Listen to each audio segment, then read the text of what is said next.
Secret tunnels through the synagogue?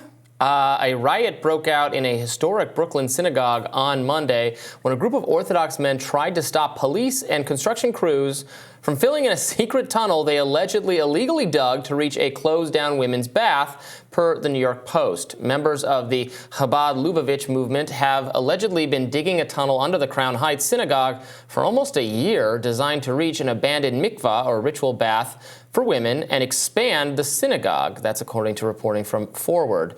Now, dozens appeared to protest the arrival of a cement truck, which a Chabad spokesperson, Rabbi Moti Seligson, said was there to repair the wall after a, quote, unauthorized passageway had been built connecting the sanctuary to nearby buildings, allegedly including a local children's museum.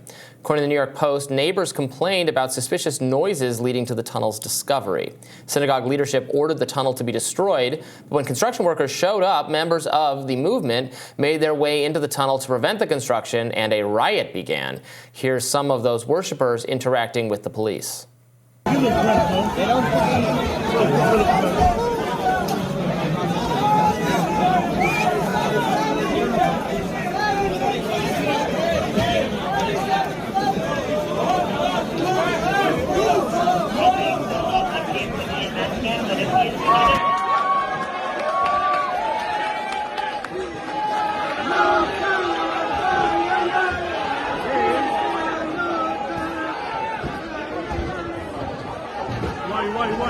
Now, 12 Hasidic men were arrested on Monday after breaking into the synagogue headquarters and allegedly damaging the synagogue underneath it, according to officials.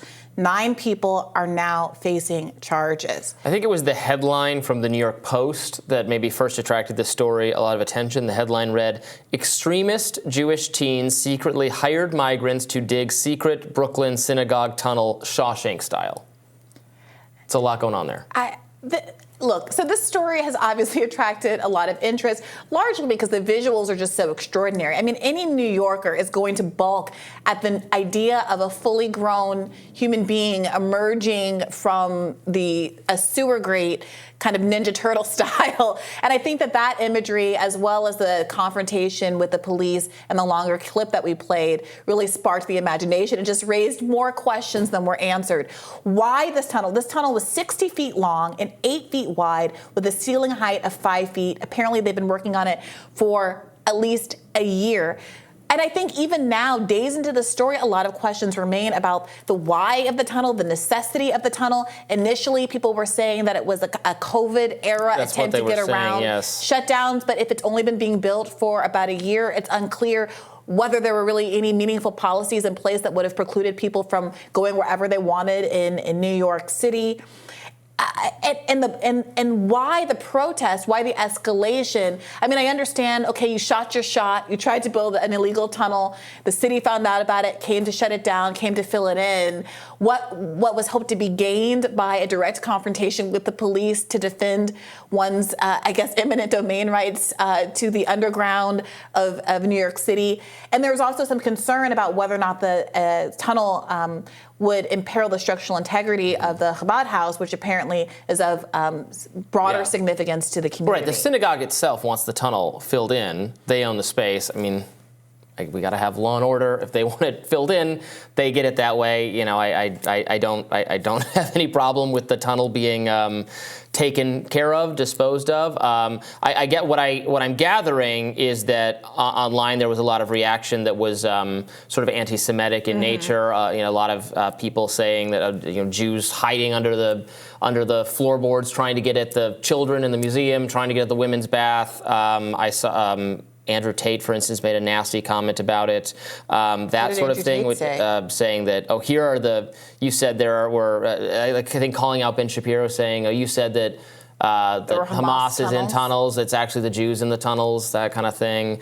So that's all very unfortunate. But for the underlying, for the issue itself, I mean, they get to not have, the synagogue doesn't want a tunnel there. You can't build an unauthorized tunnel on their property. Yeah, I mean, look, there have been long-standing tensions between the Orthodox community in Brooklyn and other residents of Brooklyn for years. Well, and the government authorities over the schools, right? That was happening in New York City, them saying the Hasidic educational environments were not up to the city standards. And there was, I remember reading and hearing from religious people thinking this was a religious freedom violation, that sort of thing. You're right. So there was a big issue around bike lanes, that the Hasidic community didn't want the bike lanes going through their neighborhoods. There was an issue years ago, I believe in the 80s, maybe the 90s, where because there are specialized ambulances that service the community because of various rules about how people can interact on a gendered basis and stuff, that there was a non-Hasidic person that was injured. I believe they were black, and the paramedics that were dispatched that were the Hasidic paramedics would not attend to that person, and they ended up dying, and that provoked a riot.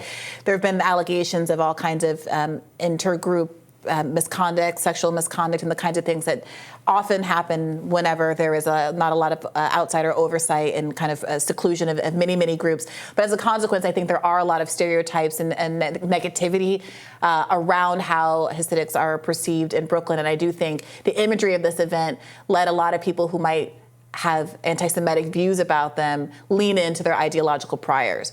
However, that aside, it's hard not to look at the remarkable imagery of a full-grown, fully dressed human emerging from the sewer and want to know a lot more about how this happened. I'm really looking forward to seeing more pictures and photographs of exactly what kind of architectural feats were accomplished underneath this building before they were thwarted, and to hear more about what the kind of political divisions are that are apparently separating the tunnel diggers from the institutionalists who are trying to get it filled in. I mean, I was ready to dig a tunnel out of my apartment during COVID, so again, I understand. And I think, you know who I think is really behind this?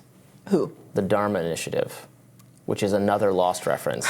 You're going to have to watch this show. By next week, you can finish the whole thing. It's only like 120 episodes.